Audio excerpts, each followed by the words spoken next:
Hello বন্ধুরা, আজকে আমাদের দিল্লিতে আসার সেকেন্ড ব্লগ। তো আমরা রেডি হওয়ার পর হোটেলে কোনো ভিডিও করতে পারি না, পুরো ডিরেক্ট গাড়িতে উঠে ভিডিও করা আবার শুরু করলাম, কারণ প্রচন্ড লেট হয়ে গেছিল, সবসময় যেটা আমার হয়। কোথায় যাচ্ছি আমরা? যাচ্ছি কেন্দ্রীয় Vidyalaya sector 8 আরকে পুরম।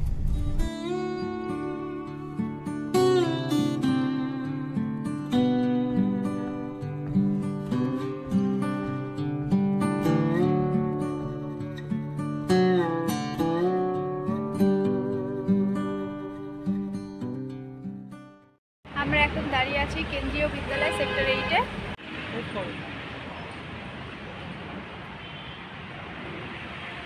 Best of lakh.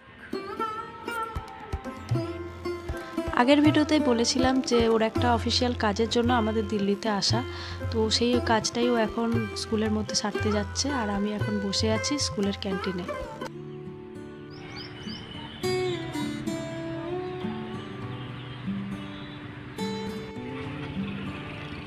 আমাদের কাজ এখন শেষ, আমরা এখন উবের অটো বুক করে আমাদের ফাইনাল ডেস্টিনেশনের দিকে এগোচ্ছি।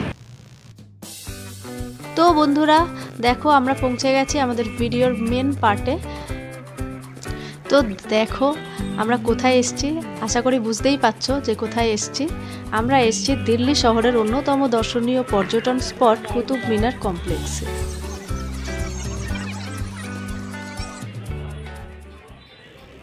তো কমপ্লেক্সে ঢোকার আগে প্রথমেই আমরা টিকিট কাউন্টার থেকে দুটো টিকিট কেটে নেব, তার জন্য ও লাইনে দাঁড়িয়ে আছে। আর এই যে টিকিট কাটা হয়ে গেছে, আমরা টিকিট কাটলাম 30 টাকা করে, যেটা কিনা ফরেনারদের জন্য 500 টাকা করে। আর 15 বছরের নিচে যাদের আছে তাদের মানে টিকিট একদম ফ্রি। আর এটার ভিজিটিং টাইম হলো 7টা থেকে, মানে সকাল 7টা থেকে 5টা পর্যন্ত, বিকেল 5টা পর্যন্ত।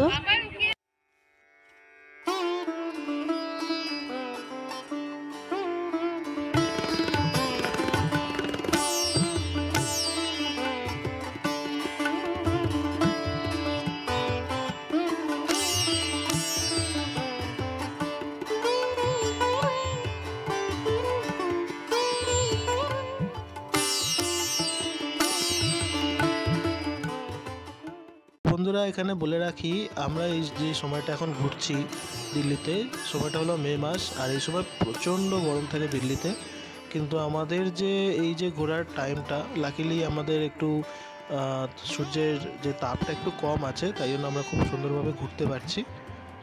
আর একটু মেঘলা মেঘলা আছে, সামান্য সামান্য রোদও আছে, ফলে আজকের দিনটা খুব ইন্টারেস্টিং হতে চলেছে তোমাদের জন্য, তোমরা দেখতে থাকো।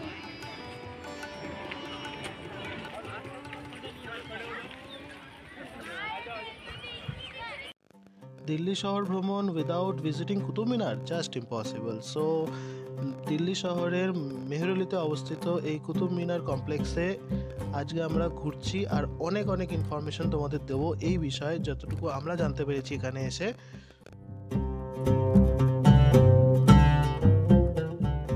কুতুব মিনারের নির্মাণ কাজ 1193 সালে শুরু করেন কুতুবউদ্দিন আইবক, বিখ্যাত সুফি সন্ত খাজা কুতুবউদ্দিন বখতিয়ার কাকির নাম অনুসারে। 1993 সালে কুতুব মিনার কমপ্লেক্সকে ইউনেস্কো ওয়ার্ল্ড হেরিটেজের স্বীকৃতি দিয়েছে। আর এই মিনারটি তৈরি হয়েছে আফগানিস্তানের জামের মিনার দ্বারা অনুপ্রাণিত হয়ে, এবং কুতুবউদ্দিন চাইতেন এটি পৃথিবীর সবথেকে উঁচু মিনার হবে। আর যেমনটা তিনি চেয়েছিলেন তেমনটাই হয়েছে। এটি হলো বর্তমানে বিশ্বের সবথেকে উঁচু ইটের মিনার, যার উচ্চতা 72.5 মিটার, অর্থাৎ 239 ফুট উঁচু। আর চওড়ার দিক থেকে যদি বলি, এই মিনারের বেসের ডায়ামিটার হলো 14.3 মিটার, আর টপ ফ্লোরটা হলো 2.7 মিটার। আইবক 1193 সালে কাজটি শুরু করলেও শুধু বেসমেন্টের কাজটা তিনি কমপ্লিট করতে পেরেছিলেন। তারপর তার জামাতা ইলতুৎমিশ আরও 3টি ফ্লোরের নির্মাণ কাজ কমপ্লিট করেন। পরে 1368 সালে ফিরোজ শাহ তুগলক 5 নম্বর এবং সর্বশেষ ফ্লোরের কাজ কমপ্লিট করেন।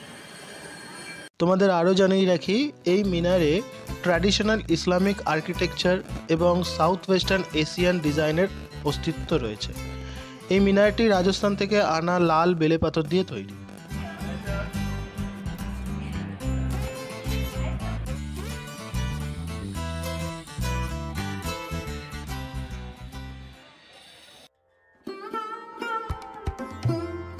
এই হলো কুয়াওয়াত উল ইসলাম মসজিদ, আর এর সামনে রয়েছে লৌহস্তম্ভ, যেটি পৃথিবীর প্রধান ধাতুবিদ্যা কৌতূহল সমূহের মধ্যে একটি, যার উচ্চতা 7.21 মিটার এবং এর ওজন 6 টনেরও বেশি। 402 খ্রিস্টাব্দে তৃতীয় চন্দ্রগুপ্ত, যাকে বিক্রমাদিত্য বলা হয়, তিনি উদয়গিরিতে এটি স্থাপন করেন এবং পরে 10ম শতাব্দীতে অনঙ্গপাল উদয়গিরি থেকে এখানে এনে স্থাপন করেছিলেন এবং একটি বিষ্ণু মন্দির স্থাপন করেছিলেন।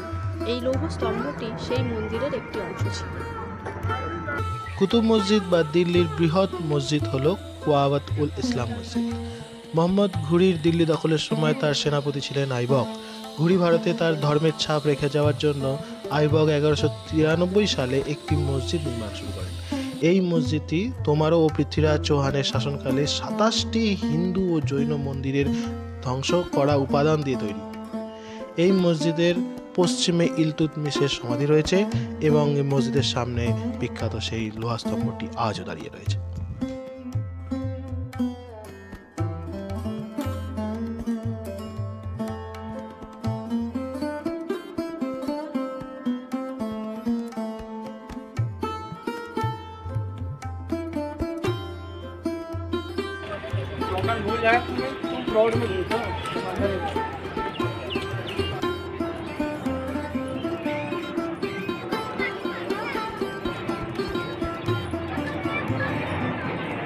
বন্ধুরা, এটি হলো ইলতুৎমিশের সমাধি।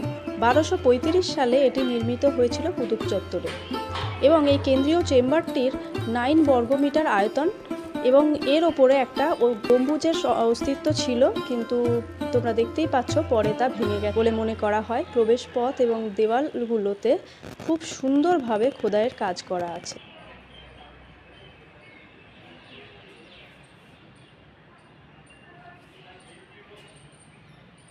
তো সময় গড়িয়ে বিকেল হয়ে গেল। তো আমরা কুতুব মিনারের ওইখানে অনেকক্ষণ ধরে ঘোরাঘুরি করছিলাম, কিন্তু এখানে আরও অনেক ঘোরার জায়গা আছে। তো আমরা এখন যাচ্ছি আলাই মিনারের কাছে। আলাউদ্দিন খলজি কুতুব মিনার কমপ্লেক্সে আরও একটি মিনারের নির্মাণ কাজ শুরু করেন, যার নাম হলো আলাই মিনার। প্রাইমারিলি ভাবা হয়েছিল এটি কুতুব মিনারের দ্বিগুণ উচ্চতায় তৈরি হবে, কিন্তু 24.5 মিটার যুক্ত প্রথম ফ্লোরটি স্থাপন কার্য সম্পূর্ণ করার পর তিনি মারা যান এবং তারপর তার উত্তরসূরিরা এই নির্মাণ কাজ পুনরায় শুরু করেননি। ফলে এই বিশাল ধ্বংসস্তূপের আকারে আলাই মিনারের প্রথম ফ্লোরটি আজও দাঁড়িয়ে আছে।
এখন আমরা যেখানে দাঁড়িয়ে আছি সেটি হলো আলাই দরওয়াজা।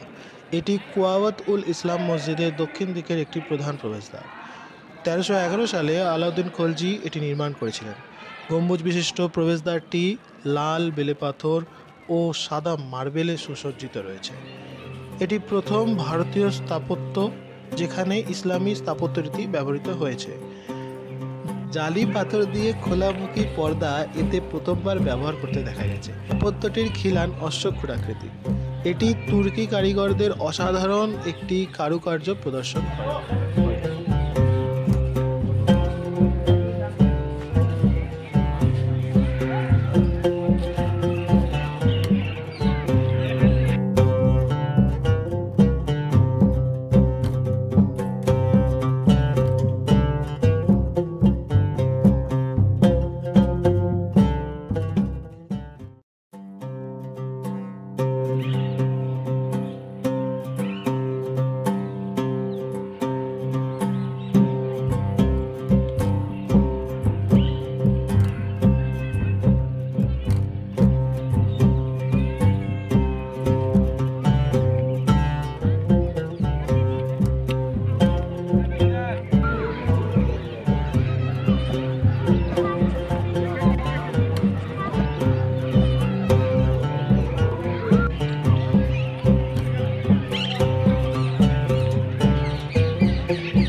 সো ফ্রেন্ড, সময় এখন সন্ধ্যার দিকে গড়াচ্ছে। তো আমাদের জার্নি এই পর্যন্তই শেষ হলো। এবার আমরা একটু রিফ্রেশ হয়ে নেবো লাইম সোডা খেয়ে, তারপরে আমরা যাব হোটেলের উদ্দেশ্যে। জার্নি এখনো শেষ হয়নি, হোটেলে যাব তারপর জার্নি শেষ হবে।